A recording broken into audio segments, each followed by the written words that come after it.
Hello again. This is Hans Hageman from Hans Hageman and Associates and Brownstone Fitness bringing you Should I Stay or Should I Go? Finding the Liars in Your Life. This next lecture is titled Apologize or Go for the Kill. You've worked on body language, you've looked at facial cues, verbal cues, you've asked your direct questions, your open questions, your clarifying questions, and now it's time to really nail things down. You bring your intuition into this, you've established a baseline, you've looked in the eyes, and you're at a critical point. You're either going to be saying, you know what, honey, I'm sorry for doubting you, or you're going to make sure that you nail things down and have good grounds to break this off, either to justify it to yourself or to the group of friends who thought this guy was just so wonderful. And now it's story time. What you're trying to do is give the person across from you, if you're doubting that he's telling you the truth, a moral excuse, a reason why the bad things that he did, he did. Nobody likes to say, again, unless we're dealing with a sociopath or a psychopath who believe they're entitled to whatever they're entitled to, nobody likes to think that they've done wrong. Or, in fact, you like to think that they've even hurt anybody. And so you're going to be presenting different alternatives to the person that allows them to excuse their behavior, if in fact they are guilty. First thing, if somebody is innocent, if they have been faithful and loyal and truthful and all that, they are going to really, really resent your helping them tell their story. And just be alert for that, all right? They're not going to try to excuse behavior that they didn't commit, and they're going to get a little heated. So understand that that may be what's going to happen next. This is not the time to drop all your evidence bombs on them, whether it's lipstick on the collar or, strange hair in the shoes or whatever, right? This is not the time to do that. You have to remain calm. You have to show that you're the reasonable person. In fact, you still probably don't even want to let on that you're almost convinced that they're lying yellow dogs, okay? So the moral escape is one of the things that you're trying to do. One of the things that you can do is have start out with what's called a third person theme. That's where, you know, I had a friend once who got caught up in a terrible situation. He was so in love with this girl, but he was drunk one night and his friends kept egging him on and he just lost control. And you know what? Nobody blamed him, right? So that's the story. You know somebody. So you create a situation that parallels both your situation and the guy. And the trick is to make sure that you have a happy ending for this guy, okay? So one theme that you might want to provide, and again, you're helping him tell his story, is the you're irresistible part. Look, sweetie, who could resist you? I know it wasn't your fault. I fell for you, and I was seeing somebody at the time. It's not your fault at all. Look, it could have been worse. I'm guessing all that happened is that she just gave you a kiss and you didn't even kiss her back. And I just know that something worse could have gone on if you weren't as wonderful as you really are, right? So that's the it could have been worse theme that you can provide. You're only human. Honey, we're all animals at our base, and we're not that far removed from them. So I know you have needs. I know you have drives. I know I've been crazy at work, and you just felt alone and lost. And I'm sure she's attractive, and you're only human. You provide that theme. See if they bite. A kiss is no big deal. Look, if it was just a kiss, I can excuse that. If you just went by her apartment because you were so drunk and didn't want to drive home in that condition and fell asleep on her bed, I'm sure that you were fully clothed and nothing happened. And if you kissed, hey, you were drunk and a kiss is no big deal. Another theme. Honey, she's a man eater. I have seen her. I see what she wears. I know what she does. I know the kind of man she likes. You were helpless to resist her charms, right? And continuing on through these themes, your goal is to catch him saying or admitting to at least some of it. Doesn't have to admit to all of it, but just give him something that he can maintain his dignity or sense of his moral self. Another theme. You just need new friends. I told you your friends are going to get you into trouble, and I'm sure that's what happened this night. You had no intention of doing anything. It's those friends of yours. And then you can end any of these themes after you've drawn them out by saying, "Look, I know something happened, but we can get past this. You're what's most important to me. This relationship is most important to me. And you know what? You were flattered. You're so good looking. You had some alcohol. Your friends were pushing you. You have these drives that we all have as human animals. I understand that, right? But we can get past this. Just don't lie to me." Now, that "just don't lie to me" part, you need to say it in a non-threatening way, and you really need to make sure it sounds believable. At this point, too, you also, for somebody who's not showing any real emotion, again, remember, somebody who is innocent of all that you think they might have been engaging in is going to be insisting that they had no part in it, they weren't there, and they love you, and what are you talking about? But you could also make it easier for them, along with the theme development, by getting them to admit just to some incidental aspect of the incident. And so you would say, "Look, there's no question that you were at that bar last night, so just tell me the truth about that.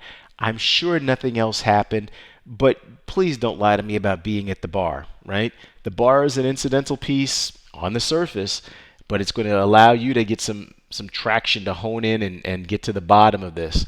If you can get him to place himself at the scene again, right? You've opened the door, and you're going to be able to use that as leverage. Now, these are all carrot and stick approaches. You're going to let him know that everything's going to be okay, that he's the one you want, that this relationship is solid, and you're going to intimate, not directly say, that the truth is really important to you, perhaps because you've been hurt in the past or so forth, but that, you know what, if you find out otherwise, and you find out from somebody other than him, it's going to be a problem, okay? So it's going to be a carrot and stick.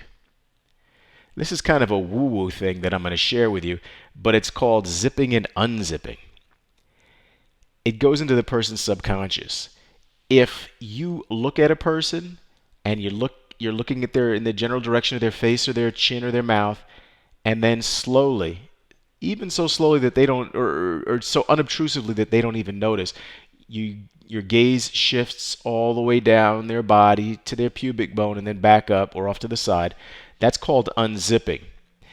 You can also zip them up by doing the reverse. If you unzip them, looking from head to pubic bone, that opens them up, makes them weaker, makes them more vulnerable. Going the other direction, zipping them up, makes them stronger, more certain about the story they're telling. You can do the same thing internally for yourself. Before you go into this, you need to zip yourself up. Okay, so visualize yourself having a zipper starting at your pubic bone, going up through the abdomen, up through the middle of the chest, passing the neck, up through the chin and at the mouth, and you kind of shut it down there like a lock closes it off. Okay, and that's zipping and unzipping. This is not something I would share with detectives, but I also have an interest in energy and hypnosis, and this is something that you can use in that regard. There are going to be denials and also alternative questions. Let's start with the alternative questions. The alternative questions provide something of a double bind, so that however they answer, they're kind of stuck.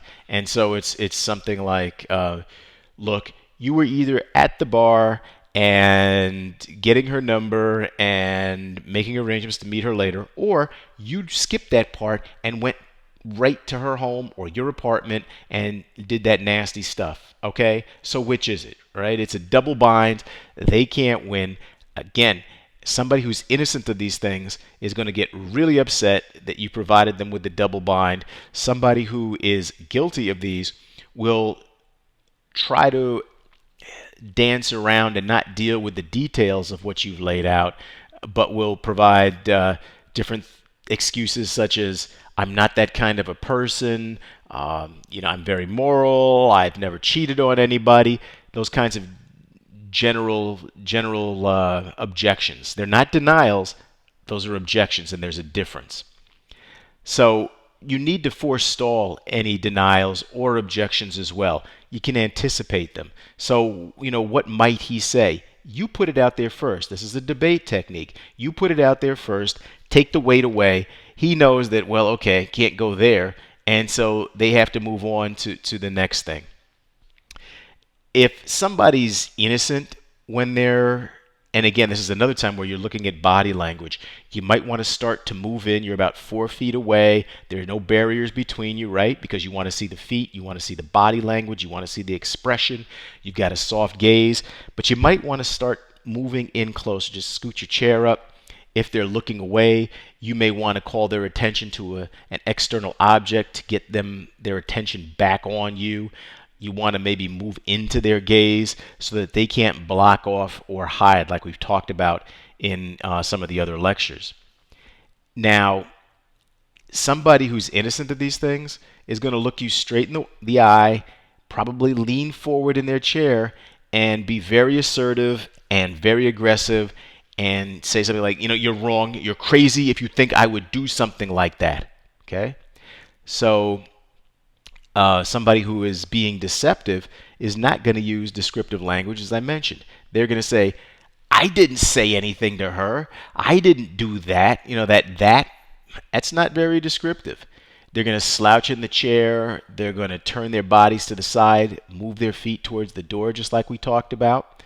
They may even apologize for your upset, although not taking responsibility for it or not saying they're the direct cause. They may tell you they understand what you're saying, but honest, I wasn't even there. That's another sign of deception. So, somebody who may have thought about it and not done anything may exhibit some of the same symptoms. So just be alert for that. And again, that's baseline, and you just got to be sensitive to that kind of a thing. If they try to leave the space that you're talking in, whether it's in public or in private, continue talking to the space they were occupying. Don't try to block them off. Don't tell them to get back here. I'm not finished. Continue talking to the chair or that empty space in front of you. Do it for about 30 seconds and say loud enough for them to hear. Ask them politely to come, after the 30 seconds are up, ask them to come back, and you'd really like to get to the bottom of this so that you all both can move forward. Understand with all of this, you don't want to get so good at it that you're looking more to nail the person like you're Kojak, or, if you remember that, or Perry Mason, or any of those old detectives that are part of my generation. It can become seductive and addictive, besting the bad guys.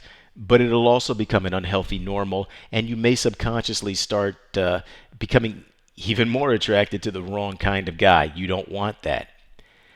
You can either nurture a warm, loving, honest relationship, or you can nurture a relationship that's filled with suspicion. You deserve better than that, and we can talk more about that in another course I'll be teaching on attraction and persuasion, so that you can find the love that you deserve and do it right from the start. All right? But until then, let's catch the bad guys. All right. Take care.